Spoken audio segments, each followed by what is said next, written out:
Hello guys, आपका स्वागत है हमारी एक नई कहानी में जिसका नाम है कहानी छूटी हुई चिट्ठियां। पुरानी अलमारी का राज। राधा देवी की उम्र अब 70 के पार हो चुकी थी। सफेद बाल, कांपते हाथ और आंखों पर मोटा चश्मा, पर दिल अब भी जवान था। वह रोज अपने पुराने खटारे पंखे के नीचे बैठकर चुपचाप किसी का इंतजार करती रहती। उसका बेटा अभय, जो पिछले 15 सालों से विदेश में था, एक भी बार लौट कर नहीं आया था। न चिट्ठी, न कॉल, न ही कोई खबर। पड़ोसी अक्सर कहते, राधा बहन अब तो मान लो बेटा भूल गया है। पर राधा का जवाब हमेशा एक सा होता, माँ की ममता इतनी कमजोर नहीं होती, वो जरूर आएगा। उस दिन कुछ अलग था। सुबह सुबह धूप तेज थी और घर में सफाई करवाते समय राधा की नजर उस पुरानी लकड़ी की अलमारी पर पड़ी जो बरसों से खोली नहीं गई थी।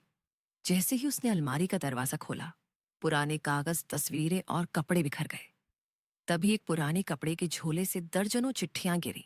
उन पर लिखा था, प्रिय मां के नाम, अभय। राधा की आंखों में आंसू आ गए। एक एक चिट्ठी को वह कांपते हाथों से उठाने लगी। दिल की बात। कागज पर पहली चिट्ठी पढ़ते ही राधा सिसकने लगी। माँ, जब पहली बार विदेश आया तो बहुत अकेला महसूस हुआ। आपकी गोदी याद आई, वो आलू के पराठे, आपकी डांट भी याद आई। पर मजबूरी थी माँ, नौकरी पकड़नी थी। हर महीने सोचता हूं चिट्ठी भेजूं, पर हिम्मत नहीं होती। राधा की आंखों से आंसू बहते रहे। चिट्ठियां एक एक कर खोलती गई। हर चिट्ठी में अभय की मजबूरी, अकेलापन और मां के लिए प्यार था। कुछ चिट्ठियां सिर्फ 2 पंक्तियों की थीं। आज बहुत थक गया मां, आपकी याद बहुत आई। आपके भेजे गए लड्डू खत्म हो गए, पर स्वाद अब भी जुबां पर है। एक चिट्ठी ने राधा को अंदर तक झकझोर दिया। मां, शादी कर ली है। सॉरी, आपको बता नहीं सका। उसने कहा था कि तुम्हारी मां कभी मुझे स्वीकार नहीं करेगी, पर मां, वह भी आप जैसी है शायद। राधा की आंखें सूनी हो गईं। तो इसलिए अभय ने कोई खबर नहीं दी? अधूरी ममता चिट्ठियां पढ़ते पढ़ते रात हो गई। राधा अब भी वहीं बैठी थी। पास बैठी पड़ोसन शीला बोली, बहन जी, क्या हुआ? राधा ने जवाब नहीं दिया, बस एक चिट्ठी उठाई और धीरे से कहा। हर चिट्ठी उसने लिखी, लेकिन भेजी नहीं। शीला ने ध्यान से देखा। चिट्ठियों पर पोस्टल टिकट नहीं थे। सब चिट्ठियां अधूरी थीं। मन की बातें थीं जो कभी डाकखाने तक नहीं पहुंची। राधा ने लंबी सांस ली और बोली, उसने मुझसे कभी नाता नहीं तोड़ा, बस डर गया था। और शायद मैं भी उसे कभी ये भरोसा नहीं दिला पाई कि मैं उसकी हर खुशी में साथ हूं। जवाब की चिट्ठी अगली सुबह। राधा ने कागज और पेन उठाया, कांपते हाथों से एक चिट्ठी लिखी। प्रिय अभय, तेरी हर चिट्ठी पढ़ी। कुछ भी नहीं कहूंगी, न ताना दूंगी, न शिकायत।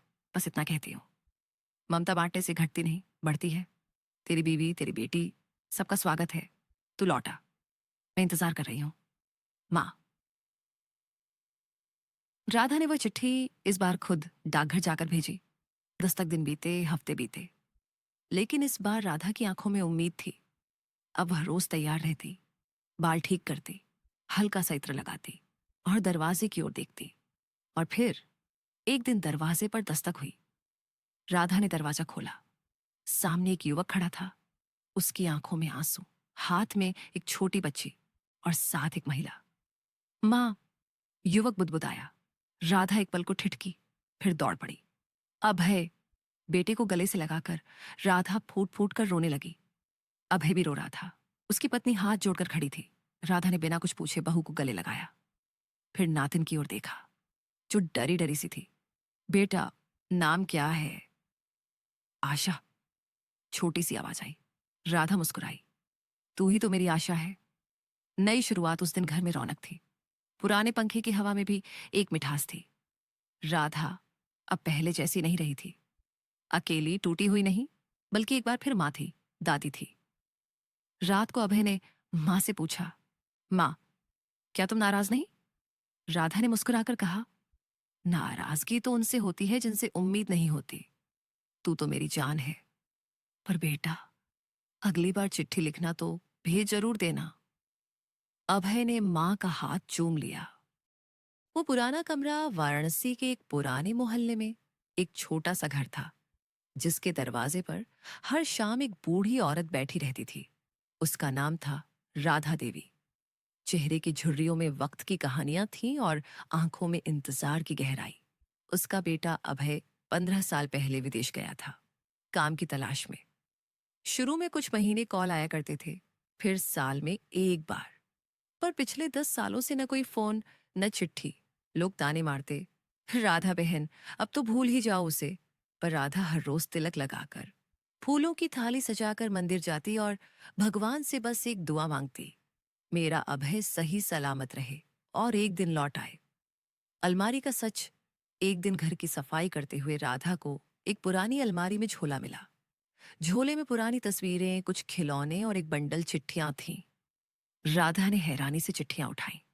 सभी पर लिखा था, प्रिय माँ के नाम। ये अभय की लिखी चिट्ठियां थीं। राधा की आंखें भर आईं। हर चिट्ठी में अभय का दर्द था, मजबूरी थी और माँ के लिए प्यार था। एक चिट्ठी में लिखा था, माँ जब पहली बार विदेश आया तो सब कुछ नया था, भाषा, लोग, खाना। पर जो सबसे ज्यादा याद आई वो थी आपकी गोदी। मैं रोज लिखता था पर भेज नहीं पाता था। लगता था आपने मुझे माफ नहीं किया होगा। राधा समझ नहीं पा रही थी कि वो रोए या खुश हो। उसका बेटा उसे कभी भूला ही नहीं था। वो बस खुद को सजा देता रहा। अधूरी ममता हर चिट्ठी जैसे एक अधूरी मुलाकात थी। कुछ में सिर्फ 2 पंक्तियां थीं। आज बहुत थक गया माँ, आपकी याद आई। एक चिट्ठी में अभय ने लिखा, माँ मैंने शादी कर ली है, वो अच्छी है, पर डरता हूं कि आप उसे अपनाएंगे नहीं, इसलिए कुछ नहीं बताया। राधा को वो दिन याद आया जब अभय पहली बार नाराज होकर गया था। वो बस चाहती थी कि बेटा नौकरी ढूंढे, पर अभय को लगा कि माँ को उस पर विश्वास नहीं। जवाब राधा ने पहली बार खुद कलम उठाई, कांपते हाथों से चिट्ठी लिखी, बेटा अभय, तेरी हर चिट्ठी पढ़ी। मैं नाराज नहीं हूं, बस अकेली हो गई थी। तेरी हर खुशी में मैं तेरे साथ हूं। तेरी पत्नी, तेरी बेटी, सबका स्वागत है। तू लौटा, माँ। उसने चिट्ठी डाकघर जाकर खुद पोस्ट की। दस्तक 2 महीने बीते। राधा हर दिन गेट की ओर देखती। फिर एक दिन दरवाजे पर दस्तक हुई। एक युवक खड़ा था, थका हुआ, आंखों में आंसू। साथ में एक औरत और एक छोटी बच्ची। माँ, वो बुदबुदाया। राधा की आंखों से आंसू बहने लगे। वह दौड़कर उसे गले लगाई। न कोई ताना, न सवाल, बस माँ की ममता का समुद्र उमड़ पड़ा। बहू ने पैर छुए, बच्ची सहमी खड़ी रही। राधा ने उसे गोद में लिया। नाम क्या है बेटा? आशा। बच्ची ने कहा, तू ही तो मेरी आशा है। नई जिंदगी अब उस घर में रौनक थी। राधा सुबह पूजा के बाद बहू के साथ खाना बनाती, आशा को कहानियां सुनाती।